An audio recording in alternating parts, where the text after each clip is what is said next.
ഉലകപ്പാലകളിൽ രുധിരച്ചാറെഴുതി ഒടുവിൽ തമ്മിലൊരാൾ ചിതറിപ്പോണവരെ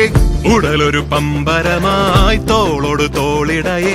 പൊടിമൺ പാറിയിതാ തെരുവോ പോരിടമായി